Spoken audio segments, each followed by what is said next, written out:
It's real easy when you wake up and you're fired up and you're driven, you're motivated, you have all these amazing people to show up for, you're just feeling it, and you can't wait to go out there. And that's, 95% of every day. But there's that, 5, maybe up to 10% of those days where it's not innately just on the surface of you. So I was 21 years old and my entire career had shut down.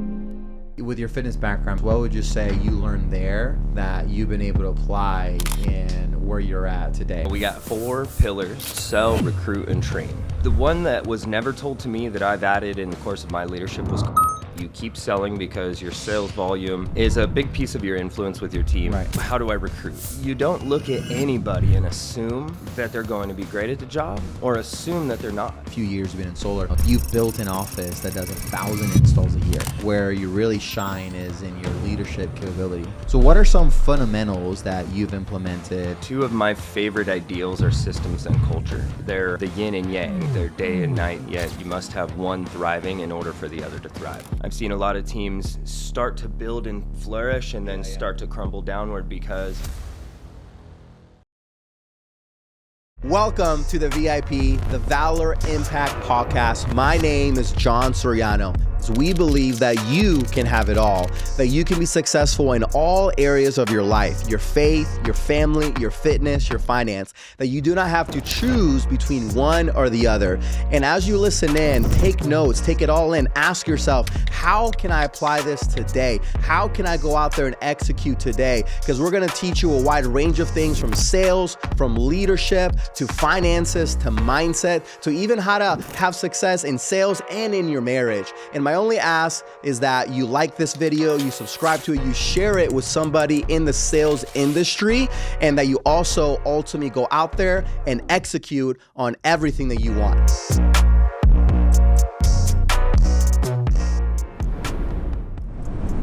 Welcome to the Valor Impact Podcast. Today we have Tyler Anderson on as our guest. Tyler Anderson, he is a senior regional at Legacy Power. He leads the largest office in the whole company.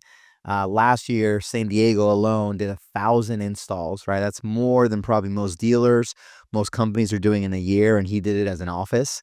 His personal team is also the top squad. We have like a squad model here, and his personal downline, his personal team does roughly 60, 70 installs every single quarter. But what I love about Tyler is that he is a leader of leaders. He's really good at duplication. He's really good at raising people up. He started as a setter, then went to closer, then went to manager, and has really built such an epic team called the Wolf Pack. And he co-manages San Diego with, Jack Pastrana as well. But, Tyler, it's great to have you here, brother. Thank you for being on today's episode. Hey, thank you for having me on, John. Yeah. Absolutely. Dude, so tell us, I always like to start with, tell us about your story. Tell us about, I just shared the version of you now, right? Builder of people, leading a team, doing 1,000 installs in a year, plus, 1,000 plus installs in a year. But dude, tell us about you. How'd you get into sales? How'd you get into solar? So, sales has been a long background for me. I came from mortgages as my first career. My dad's a mortgage broker. Right out of high school, went into that, and we all know what happened in 2008, right? So I was 21 years old, and my entire career had shut down, right? And so I decided to go into something fun. I went into fitness. I thought, hey, if I training people in a gym was super fun. Little did I realize I was getting into a gritty sales job, right? And so personal training, they give you a t-shirt that says trainer on the back, and then they say, hey, there's the gym floor, now go sell some training, right? And I was rudely awakened to the idea that if I wanted to train somebody, I had to first sell them the training. They didn't tell you that at the interview, huh? They didn't fill me in on You that. thought leads would be coming in, and people would take one look at your muscles and be like, I want to be trained by you. And you found out quickly, though, you're like, oh no, I gotta go ask for the sale. I gotta go influence. Right, yeah. And your presentation is always is absolutely one part of the equation in fitness. But walking up to someone that sees you coming, you're wearing a red shirt that says trainer on the back, and you learn this ability to walk up and strike up a conversation with someone that saw you coming, and they already had the disposition that you wanted to sell them something, right? And so they already had their guard up, and so, from the age of 21, I've been learning this ability to make a friend out of thin air, so to speak, right? Approach a stranger, turn them into a friend quickly. And that's really what sales is to me, right? Is approaching someone that you may or may not know yet and influencing them in a way, just helping them see something that you see value in, right? And making them a friend in the process. It's great. So you did that, and then Yeah. what did you So do after so now from fitness, I spent a good long time in fitness, about 10 years. Halfway in, about 5 years in, I did my first bodybuilding show. A year after that, I turned pro as a men's physique, IFBB pro. And um, what I did was I saw the ladder, right? I saw that ladder and I wanted to climb that ladder. And, little did I realize that that same ladder driven climb for me in my life was going to translate into the corporate space. And so when I decided to leave the fitness industry, it was just for something more. I love fitness. I still love fitness. I decided to just let it be my passion again. But I stumbled onto this job called appointment setting, right? Hadn't even quite known. I knew what a solar panel was. This was about 7 years ago. You would see a few solar panels on rooftops, but not many in San Diego. And San Diego being one of the most solar saturated markets, um, this was a time when solar was still picking up steam, Yeah. right? And so they said, hey, we're going to give you $200 if you can just get some homeowners to take an appointment, right? To take 20 minutes to look at some numbers. And so I took that job. Little did I realize that this was going to translate really well from my fitness past, right? Where when I learned to approach someone on a treadmill and talk them into leaving the treadmill to go do a resistance training workout with me, that was going to translate really well into this space. Um, Now, the beautiful thing is that here we're not in a gym, we're out in the world, and Right. and our environment changes on a regular basis. Yeah. You know. Yeah, what would you say, I mean, with your fitness background, I mean, 10 years, what would you say you learned there that you've been able to apply in where you're at today? I mean, I'm sure there's lessons that you learned there that you're still applying today. Like, what would you say some of those are? Absolutely. So, one of the greatest lessons that you can learn in the fitness industry that translates into, the financial part of life, right? Mhm. Is that no amount of repetitions is ever going to get you to that part, that time when you're done, right? So, you can say, I want big biceps. It's going to take many, many thousands of bicep curls. And we all know that. In order to be a master salesperson, it's going to take many, many thousands of attempts at a sale, Yeah. right? Many, many thousands of doors. And so that relays really well into what we do here, where you don't want to ever look at someone that has big biceps and think, well, hey, they had a short road to those biceps, Mhm. right? You know that person took a long, hard road and they did the work to get there. Right. Now, what's funny is you can't in the sales space, you can't just stop and look at somebody and know the repetitions that they've done, right? You have to have a conversation with that person. You have to look a little deeper. It's not quite so surface Yeah. like bodybuilding. Yeah. But yeah, those repetitions, once you have a conversation with successful people, that idea that success leaves clues is incredibly true, Yeah. right? And Yeah. I love that. Actually, I've always seen a strong similarity that people that do well in this space usually have a fitness background, maybe a military background. Like they've gone through something really difficult, something that took a while to earn and gain. It was an instance. So like they understand that, oh, this job's going to take time, where the people that maybe haven't gone through that, like the 18, 19, 20-year-olds that do this, that maybe have never really done anything hard in their life. They're like, oh, 2 weeks in, no, I haven't had a single appointment. Oh, this doesn't work. I quit. But it's like, you understand bodybuilding. You're like, no, you can go to the gym for 2 weeks straight every day and have solid hour-long workouts. You still won't have big muscles in 2 weeks. Right. You won't, because you understand it takes time. And I think understanding that similarity, I think, it kind of explains why you've been so successful in solar because you did it for 10 years where you're like, hey, it takes time. But you reckon that you knew as long as I show up, as long as I'm consistent, as long as I put in the work day after day, even on the days I don't want to, I'm sure there are many days you didn't want to go work out, but you did it anyways. And same thing in sales. There's many days where you don't want to go work. You don't want to go take that phone call. There's days where sometimes people call me and I'm like, I don't want to deal with challenges today. I don't want to pick up this person's phone call today. I don't want to deal with whatever's on the other side. I don't want to, sometimes I'm like, I don't want to open my inbox for my email because it's like, I already know there's going to be like 2 or 3 really bad ones in there, like SOS, help me, my install, the solar panels fell through the roof. I'm exaggerating here, but it's like stuff like that. Right. And so, but I recognize those are actually the days where I can grow my endurance and be able to become, right, the best version of me. Absolutely. Yeah. Absolutely. Yeah. And so, to that note, so I call them test days, right? Mm. It's an idea, that That doesn't stand for testosterone days. nope, nope. Oh, different time. Just a test like any other test, right? But yeah, they're test days, right? Where, it's real easy when you wake up and you're fired up and you're driven, you're motivated, you have, you know, all these amazing people to show up for, you're just feeling it Yeah. and you can't wait to go out there. And that's, 90-95% of every day, Yeah. right? But there's that, 5, maybe up to 10% of those days where it's not innately just on the surface of you, Yeah. right? And that's why we do things like affirmations to bring out these ideas to the surface, Yeah. so we can wear that right mindset out into the world. Right. But ultimately, they're test days, right? And like you said, you're going to stretch your endurance on those test days. And that endurance that you stretched on the test day, now when you wake up the next day and you want to go, you're fired up to go. Your endurance, your bandwidth, right? Endurance is just another term for bandwidth, right? Because in this space we use bandwidth, and it's how many of those emails, how many of those conversations, how many of those tough situations can you get through before your bandwidth is spent for the day, Right. Right. right? Just like before your endurance is spent in the gym. Yeah. Um, but when you stretch that endurance, stretch that bandwidth on those test days, man, it goes so much further on those days that you wake up fired up and ready to run.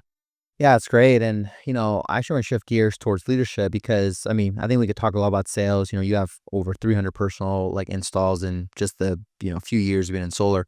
But I think where you really shine is in your leadership capability, to where you've built an office that does 1,000 installs a year, right? I mean, that's huge to be able to do 1,000 installs in a year.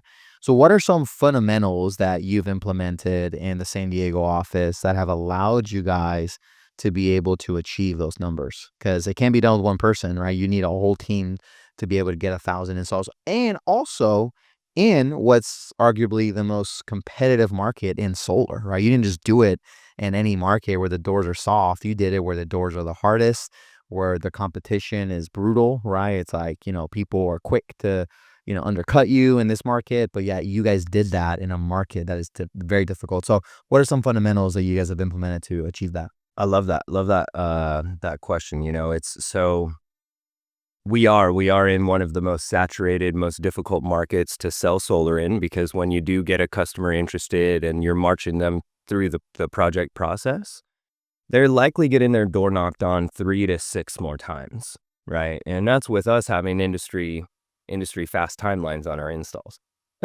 And so, it's that major professionalism from the person that sat in the home and signed it up. But, on the system side, outside of the market that we operate in, so selling and installing 1,000 solar deals is massive, right? And so, it takes systems and it takes culture, Yeah. right? Two of my favorite ideals are systems and culture.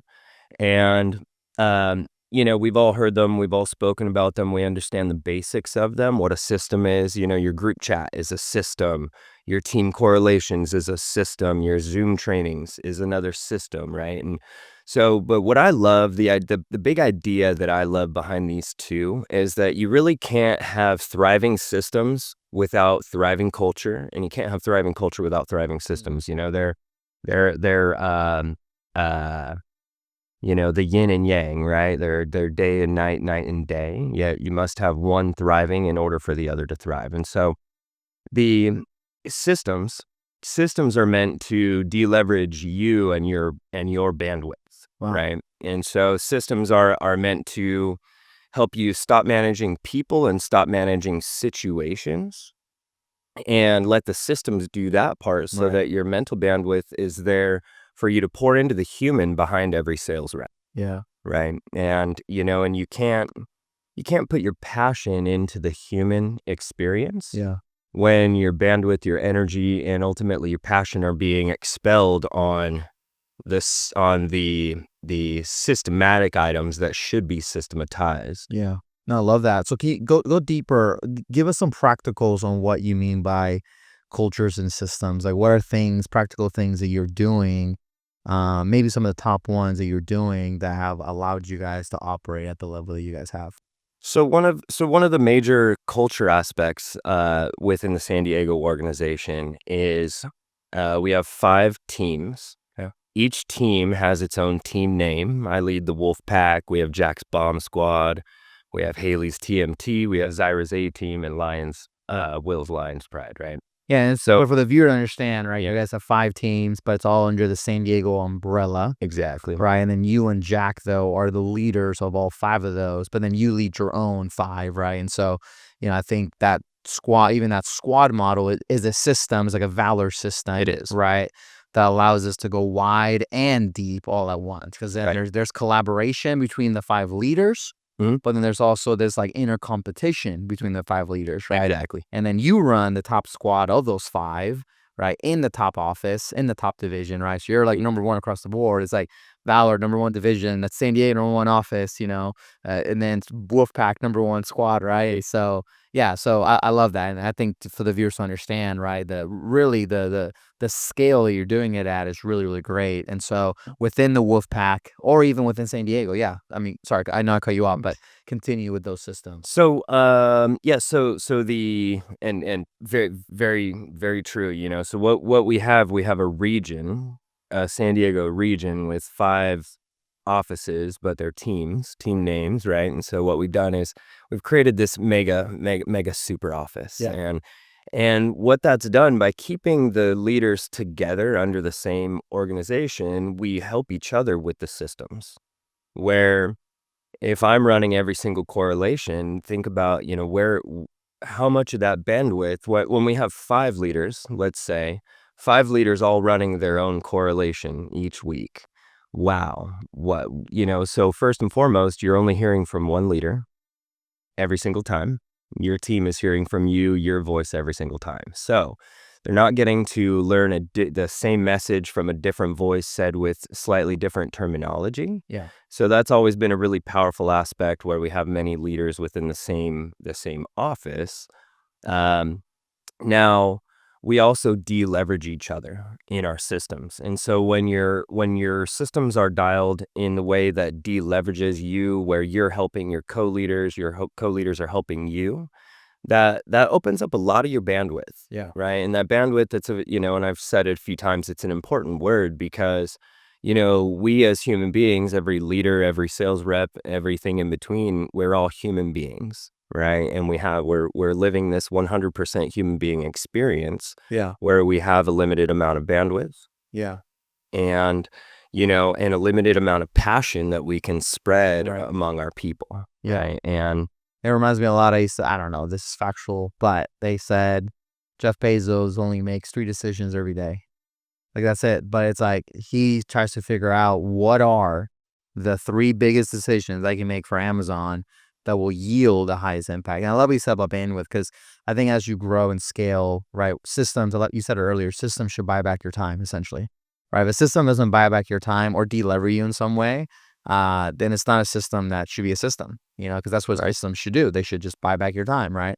And so I'm sure you've heard of the 80-20 rule, right? Where, Sure. 20% of your activities yield 80%. There's 20% of activities that yield 80% results, and then there's 80% of activities that only yield 20% results, right? So I know it sounds like you are like, cool, how can I focus on the 20%, right? That will yield 80%. So what is that 20% for you? You as the leader of both Wolfpack and of the San Diego region, what is that 20% for you that you're like, hey, every single day, when you talk about bandwidth, this is where I want my bandwidth to go. What is that for you? So yeah, that 20% that moves the needle 80% of the way, right? And I love that ideal because it's incredibly true. In my experience. And so that 20% is, one of the when you're leading a giant organization, I like to call us an aircraft carrier, right? We're the biggest thing on the water. But within that aircraft carrier, you have subdivisions and subdivisions within those divisions and squad, and that's where we have our divisions, then our regions, then our offices, then our teams, then our squads.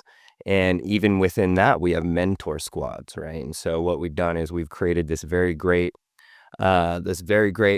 almost like the military, where we don't put too much responsibility on any one person, right? And once you realize that, hey, I have too much responsibility, maybe I have 20, 30 people that I'm leading, you're at the point where you need to start identifying other leaders to take over some of that responsibility.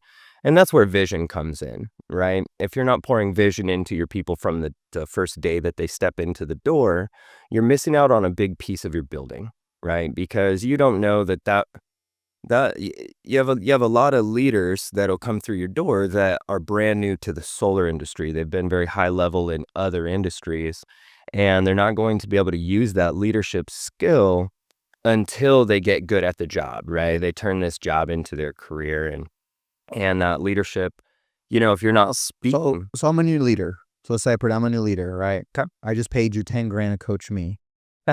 Give me some practicals on what I can do as a leader to grow my team. Some practicals. Yes. Okay, so, we got 4 pillars. My time in solar, I always heard sell, recruit, and train, right? You wanna become an incredible leader, you keep selling because your sales volume is a big piece of your influence with your team. Right. They need to see that you know how to do the job, right? Until you've built up leaders that have replaced you in that part of your influence. Yeah. But sales, recruiting and training. Um, the one that was never told to me that I've added in the course of my leadership was culture, right? And so those are my 4 pillars. What you look at is that the 4 of them need to be, they need to be grown nicely and evenly, right? Just like walls on a building. If you're growing 3 walls, but then it doesn't have a fourth wall, or the fourth wall is building up slowly, your building's eventually going to tip over one direction, right? Because your walls aren't coming up together. Sure. And so, life always happens in seasons, and building always happens in seasons, where there's going to be a season where you're a higher performance salesperson, and you have a little bit less of your bandwidth toward the other 3, toward recruiting, training, and culture. But once you've started to develop a team, that high performance salesperson needs to come back a little bit, because a lot of your bandwidth needs to start going toward your team. They've come to you. And so, I always go back to those 4. Whenever I feel like, hey, there's something unbalanced here, I just check those 4. It's very easy. And, maybe it was culture. Maybe we haven't had a team event in a little while, and it just feels that, hey, that family aspect behind the team isn't there, Wow. right? Or maybe, hey, we've done a lot of selling in the last month, but, we also didn't do very well at bringing in new people. Wow. And once we've sold a ton 1 month, I let my team know that, hey, especially the leaders of the teams within my wolf pack, I go, hey, this month is the time for you to get some recruits in and train them, because Yeah. you have that pipeline to get you through. And so it's just about balance. You always need to go back and check. And it's wild when you simplify them. When you simplify your entire role responsibility into 4 words: sell, Yeah. recruit, train, culture. Yeah. It's easy to. No, and I love that analogy, and I think that's good. And yeah, it's a way where it's like, cool, that's the macro sell, train, recruit culture. But then within it, it sounds like you have, of course, like some strategies. And like, for example, you said culture. Okay, team event. Cool. That's a activity. That's a practical that somebody can take. How do you inspire your guys to sell? So inspiring to sell, my biggest means of inspiration is that vision that I give people. So the very first day that I speak with somebody, you could be in here for your interview, and one of my questions is, hey, have you ever been a manager or a leader in any other way in your life? Right. And so what I'm opening up is I'm opening up their mind. I'm starting to paint that vision for them, that this is where you're going to build a team. Right. And they haven't even knocked the door yet. And a lot of other leaders might say that, hey, I'm putting the cart before the horse.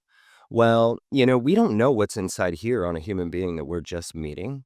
And what I've found is that by painting that vision of building more and becoming more, you're gonna get people way more bought into the initial job itself, Yeah. right? And so it's wild how creating vision and just focusing on that runway for each person to build what they want to become Yeah. and build a team, um, rank up to what they want to become within the company. Yeah. You create that vision enough and the sales happen on their own, Right. right? People will go out and do the things that are required to reach those levels, Yeah. right? But half the time it's just helping people understand that they can become Yeah. that, right? And one thing I learned in the fitness industry, one thing that I really developed in the fitness industry was this ability to see in others something that they might not see yet. And it's fun for me, I would have a brand new person come in and say, "Hey, I wanna lose 30 pounds," and, I go, "This person doesn't even know I'm gonna turn them into a monster, a fitness, beast in the gym." And, I would make it my mission. 6 months, a year later, they would come out being a better version of, than they even knew that they could Yeah. become, right? And so it's really wild how that translates into this industry, Yeah. and That reminds me of, I heard this a while back that was like, everybody has a six pack. It's just that some you can see, some you can't, but everybody has it. yeah. And so it's about that vision of like, oh wow, like I remember like, man, when I realized that, because sometimes we're like, oh, I want to get a six pack, but like, no, you have one. Yeah, We all have one. It's just that some of us, there's something blocking it, but it's there. It's just a matter of being able to see beyond the layer of fat, right? right, So I love right. that. And when I hear about, you said vision, what I hear is conviction. I think a salesperson that is convicted in the opportunity, convicted in the product, convicted in their team, convicted in the jersey that they wear, right? That person will go and sell lights out. Yeah, And sometimes we overcomplicate sell. We think it's like, oh, you got to say this thing, or it's the area, or it's the this and that. And those things, they play a factor, right? But I think the biggest factor is, do you have conviction? mm, Do you have conviction in the product you sell? Do you have conviction in the company you represent? And then do you have a conviction in the future of where you're going to go? right, Right? It sounds like, cool, you're giving them that conviction of, like, what the future can look like, where, like, yeah, they're, like, 10 steps ahead. And sure, for some, that might be daunting. For some, that might be like, "Oh, this is too much," but that's fine. Then cool, then this isn't for you. right, But it sounds like you're attracting the guys that see the vision, and I know you have a lot of guys that are gunning for the next position, right? right, Gunning for Valor DNA or gunning for captain or gunning for assistant manager and all that. But there's a reason for that. right. Now, how do you do the other? Like, if you could, maybe even talk in, let's just say, recruiting, right? Like, what are some practical ways that you recruit in your team? So recruiting for me, what I've found is that I want someone brand new. I I love people that come from the solar industry, but a lot of folks that come from the solar industry have had a pretty bad experience elsewhere, right? And so they're jaded to the industry. And so, I love taking folks in and showing them a better way, showing them a better home to operate within in the solar industry, right? And we know that the various reasons for that. Um, but I almost enjoy more working with like a fresh block of clay kind of thing, right? I tell my team leaders, I always say, "Hey, I'm here to provide your raw material. Yeah. You take the raw material and you go build with it." Now, for Right. clarification, when you say fresh, you mean like never done sales before? Excuse me, yes. Never Oh, knocked well, a door okay, before. so specifically not in the door space, but if they come from a cold calling background or a real estate background or a Yeah, mortgage background, yeah, cool. Like yeah. those, you classify that as new. Yes, excuse me, yeah, and so now we love sales experience, we love door-to-door experience, we love solar experience, right? But, and I love working with any level of person that's come in, right? Because one of the greatest things that I've developed from the fitness industry was being able to get people out of their old mindset, Yeah. right? And help them to develop this new mind. And, you know, um, you, you might have been one of the first people to introduce me to this, but what you think is what you feel, and what you feel is what you do. And what you do ultimately gets you the result in everything in your life, Yeah. right? So think, feel, do cycle. Um, in the fitness industry, since I was 21, I've been changing the way people think, right? So that they feel a different way, so that they do something different and they get a new result for their life, right?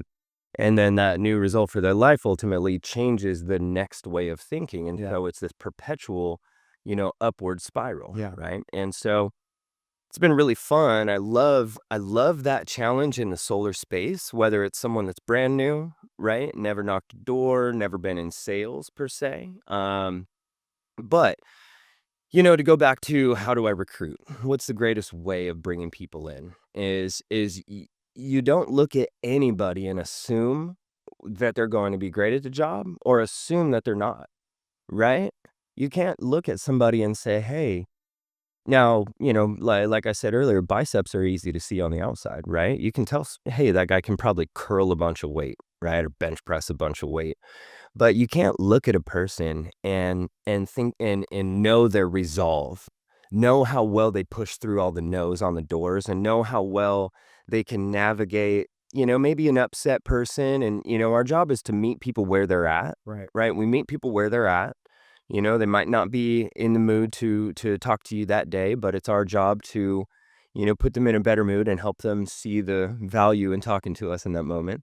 But you just can't see that resolve in another person until you give them a shot, right? And so, yes, I love to find servers. I love to find personal trainers. I love to find people that are on their feet and they're talking throughout the day for their own career. And, if you stand to make some tips, they usually know how to work a little bit better for the commission. They're ready for a commissionable job. Yeah. Um, the broad answer is that it's really fun to take anyone in that's willing to say yes to knocking doors. It's just that not everyone that says yes actually goes out and knocks them, Yeah. right? What about on that same tangent with culture? I mean, you mentioned team events, like what are Yep. some practicals you do there? So, with culture, like one of the greatest aspects of culture to me is that being the visionary for your people, Mhm. right? And like we have it's a culture of this, a culture of that, right? So you could have a culture of stifling your people. Sure. That's still a culture, right? But, in Valor, within the Wolf Pack in our San Diego organization, we have a culture of, painting vision and elevating everyone else's careers because we know that, and I clearly state this all day, every day, that a high tide raises every boat that's in that bay, Yeah. right? And um, so, helping each person to get to see the path Right. to get to that next level is probably the greatest piece of culture. Now beyond that, one thing I really like to do, I'm a big fan of this idea that we're pro athletes. Yeah. Right? We are a pro athlete. A pro athlete, they go out and they play a game and they play a game at a very high level. Yeah. And, based on their stats determine how well they play the game, Right. right? So ultimately, a pro athlete, their statistics determine how much money they make, Right. right? Because whatever contract the Dallas Cowboys writes for some quarterback is going to be based on his stats, Yeah. right? Up to that point in his career. Well, our stats, right? We track our stats. I knock 1,000 doors. I booked 100 appointments, and I closed 40 deals. And so, there are many statistics in there that determine how much money I'm going to make from my career, from my pro athlete career. Right. And so, a big piece of our culture that I like to do within the Wolf Pack is we do this a varsity club, Mhm. right? Where I like to have our sales reps wear their own last name on their back. We're in a society where a lot of grown men wear a lot of other grown men's names on their back. And, however you feel about it, I've always been more of an athlete myself than a watcher of sports, Yeah. Yeah. right? And that's because, I have the volition that it's that I want to go do that Mm. thing. I don't want to watch someone else do it, right? Yeah. So I love to help our sales reps have that same mindset. So that's Yeah. been a really big piece of culture. Yeah. Um, and ultimately stamped with everyone's last name on their own back, Yeah. right? And That's huge. No, I know that's been I got inducted yeah, about a month and a half ago. Yeah, finally I got my own Letterman's jacket and it definitely felt great seeing my own last name on the back. Cause yeah, I mean, people's the number one word people love to hear is their own name, Right. right? And so I think that's been such a huge cultural piece to your group. And the more I hear your story, it's just like these little small things, that yield big success. And so, as we kind of come to a close, what would you say, kind of wrapping? Like, I love you give us a framework on those four things: sell, train, recruit, culture. If you really had to say, like, to a somebody that is starting out in leadership, right, or maybe even trying to go to the next level, what would you say that there's one that is more important? I know they're all important, and you need them all, Yeah. but if you had to say, "Hey, first go all in on this one," Mhm. right? Which one would you say that one is and why? So, that's a very loaded question, right? There are many answers to that, but first, me as a higher level leader, I'm always gonna pay attention to who asked me that question, right? Because the person that asked me the question is in a different position than the other person that could ask me. Where if you're a mentor leading 2 to 3 sales reps, 2 to 3 setters, and you're looking to turn these setters into closers, then sales. Sales, sales, sales, Mm. right? Get your setters paid. Help them, teach them, man, it's I can't genuinely say that any one is more important than the other, right? Because if you are out there. You're saying, Yeah. smaller teams probably sell, bigger teams, maybe it's more culture. Mhm. Right, and so, yeah, I mean, but I think the maybe the audience we're after is, like, the smaller, right? Because I see this, right, in the industry. We see a lot of guys that can't get beyond, like, 20 guys on their team. I Mm. just feel like there's a ceiling that the majority of people can't get beyond 20. Because then what happens is one guy gets, maybe his ego gets too big, and he's like, "I'm just gonna do my own thing," right? Or maybe the systems aren't there because it's just kind of it's just very clustered, and Mm. so you kind of see this phenomenon happen where, like, a lot of guys, like, how often have we met with dealers, right? And they're like, cool, they're like the CEO, and it's like, great, how many guys do you have? Like, oh, 10 guys. I'm like, dude, you're just a glorified closer, like, but yet on their Instagram, the LinkedIn, they're like CEO, it's like, dude, you're just a glorified closer, you're a glorified mentor, you're a glorified assistant manager. Like, you're not, like, you can't call yourself CEO running a team of five. Like, I had one guy we met with, and he was a regional manager where he was at, and he was asking us to make him a director. And we're like, okay, how many guys do you manage? He's like 15. I'm like, you're a regional manager, you're managing 15 guys. I'm like, dude, you would barely be an assistant manager here managing 15 guys. Yeah.